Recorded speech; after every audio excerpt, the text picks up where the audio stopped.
टिफिनसाठी झटपट 8 दिवसाच्या 8 भाज्या रेसिपी दाखवत आहे। सर्व पूर्वतयारी आधी करून घ्यायची। भेंडी धुवून पुसून चिरून घेतलेली आहे। कढीपत्ता, भरपूर लसूण, मिरची आणि टोमॅटो चिरून घेतलाय। तर लसूणी भेंडी करतोय म्हणून भरपूर लसूण वापरलाय। गॅसवर कढई ठेवली, 2-2.5 पळी तेल घेतलंय। त्यामध्ये जिरी, मोहरी, कढीपत्ता आणि भरपूर लसूण टाकायचा आहे, कारण आपण लसूणी भेंडी करतोय त्यामुळे खूप छान चव येते।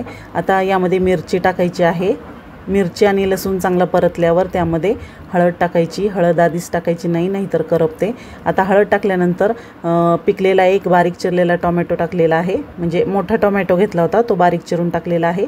टोमॅटो चांगला मऊ झाल्यावर चिरलेली भेंडी आणि चवीनुसार मीठ टाकायचं आहे आणि ही वाफेवर छान शिजवून घ्यायची। यामध्ये अजिबात पाणी टाकायचं नाही। तर वाफेवर छान 2-3 वेळा मध्ये आधी हलवून छान भेंडी शिजवून घेतलेली आहे। तर मस्त अशी आपली झणझणीत चमचमीत अशी लसूणी भेंडी तयार झालेली आहे। तर आता दुसरा प्रकार गवारीची भाजी। तर गवार निसून धुवून घेतलेली आहे। गॅसवर कढई ठेवली, त्यामध्ये 2-2.5 पळी तेल घेतलं। त्यामध्ये जिरी, मोहरी, कढीपत्ता, 1 ते 1.5 चमचा कांदा लसूण मसाला आणि अर्धा चमचा लाल तिखट टाकलेला आहे। आता लगेचच धुवून घेतलेली गवार टाकायची आहे। आता चांगली परतून घ्यायची आणि आता चवीनुसार मीठ टाकायचं। आता मीठ टाकल्यावर पुन्हा एकदा व्यवस्थित मिक्स करून घ्यायचं आणि भाजलेल्या शेंगदाण्याचा कूट टाकायचा आहे। आपल्या आवडीनुसार शेंगदाण्याचा कूट कमी जास्त आपण करू शकतो आणि पाणी टाकून छान भाजी शिजवून घ्यायची। खूप जास्त पाणी टाकायचं नाही। तर झाकण ठेवून मी गवारीची भाजी छान शिजवून घेत आहे। तर मस्त अशी आपली गवार तयार झालेली आहे। झटपट बनणाऱ्या भाज्या आहेत। आता आपला हा भाजीचा दुसरा प्रकार तयार झालेला आहे। मस्त चमचमीत अशी गवारीची भाजी तयार झालेली आहे। आता आपला तिसरा प्रकार टोमॅटोची चटणी किंवा टोमॅटोची भाजी। टोमॅटो चिरून घेतलेत, उभा आकारात कांदा चिरून घेतलाय। गॅसवर कढई ठेवली, 2-2.5 पळी तेल घेतलेलं आहे। यामध्ये मोहरी, जिरं टाकलेलं आहे। आता उभा चिरलेला कांदा सुद्धा टाकलेला आहे। आता कांदा चांगला गुलाबी रंगावर किंवा लाल रंगावर परतून घ्यायचा। आता यामध्ये लाल तिखट टाकायचं आहे। लाल तिखट आपल्या आवडीनुसार टाकायचं आहे। तर इथे मी 1 चमचा टाकलेला आहे। आता 3-4 टोमॅटो मी घेतले होते ते चिरून, तर ते सुद्धा टाकलेले आहेत। टोमॅटो लालच वापरलेत। आता गूळ टाकलेला आहे। 2 लिंबा एवढा गूळ मी वापरलेला आहे।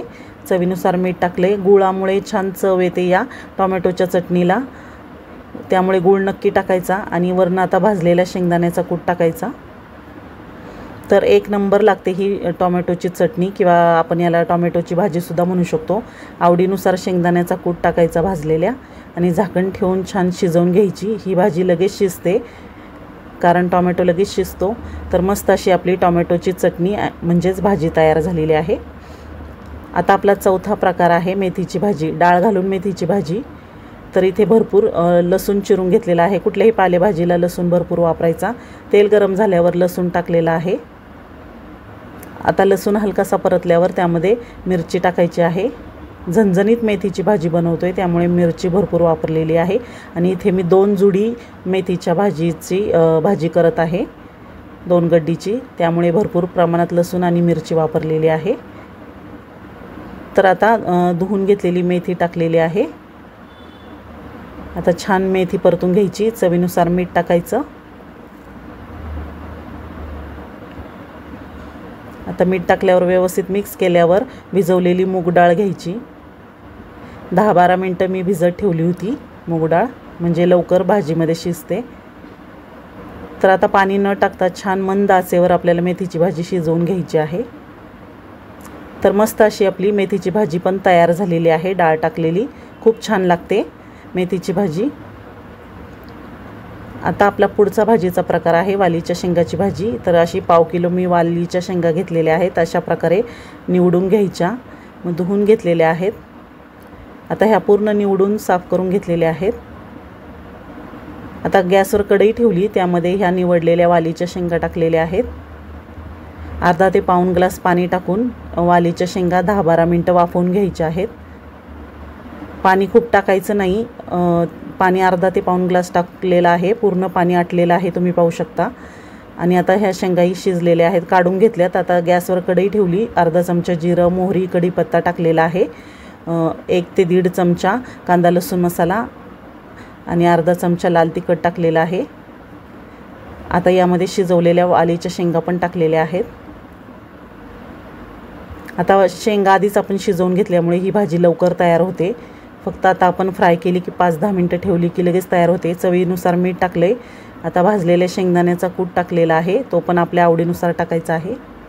आता चांगलं मिक्स करून घ्यायचं। हवं असल्यास थोडंसं पाणी आपण अजून टाकू शकतो, पण भाजी मी आधीच शिजवून घेतल्यामुळे ही भाजी झटपट तयार झालेली आहे। दिसायला चमचमीत दिसत आहे, तेवढी चवीला पण अप्रतिम लागते। टिफिनसाठी तुम्ही नक्की बनवून पहा। तर आता ही एका सर्विंग बाउलमध्ये काढून घेतलेली आहे। किती छान दिसत आहे। आता पुढचा प्रकार भाजीचा बटाट्याच्या काचऱ्या। एकदम सोपी रेसिपी आहे ही। तर 3-4 बटाटे मी असे चिरून घेतलेले आहेत, काचऱ्या करून घेतलेल्या आहेत। आता गॅसवर कढई ठेवली। तेल गरम झाल्यावर त्यामध्ये जिरी, मोहरी, कढीपत्ता टाकायचा आहे। आता कढीपत्ता, जिरी, मोहरी चांगली तडतडल्यावर त्यामध्ये लाल तिखट टाकायचे।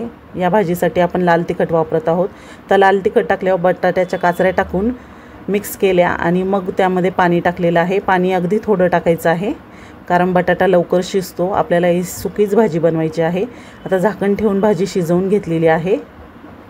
फक्त लाल तिखट वापरले आपण या बटाट्याच्या काचऱ्यामध्ये, तरी अप्रतिम चवीची ही भाजी तयार होते। आता आपण चमचमीत झणझणीत कांदापात पाहतोय। कांदापात आणून साफ करून घेतली, मग त्याला चिरून घेतली, धुवून घेतली।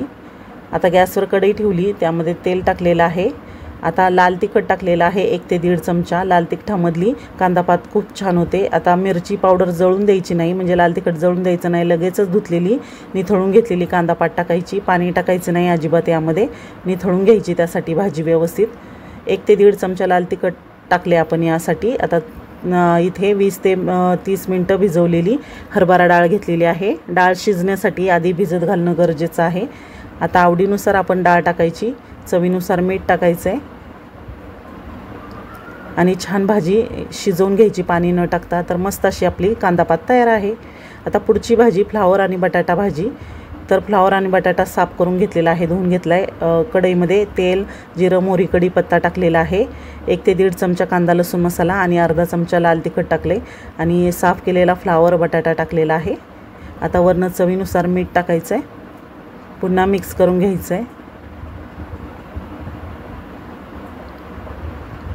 आता यामध्ये भाजलेल्या शेंगदाण्याचा कूट टाकायचा आहे, तो सुद्धा आपण आपल्या आवडीनुसार कमी जास्त करायचा आहे। आपल्याला आवडत असल्यास वरनं कोथिंबीर टाकली तरी चालेल, पण मी नाही टाकत, छान होते अशीच भाजी। तर पाणी टाकून छान फ्लावर बटाटा शिजवून घ्यायचा।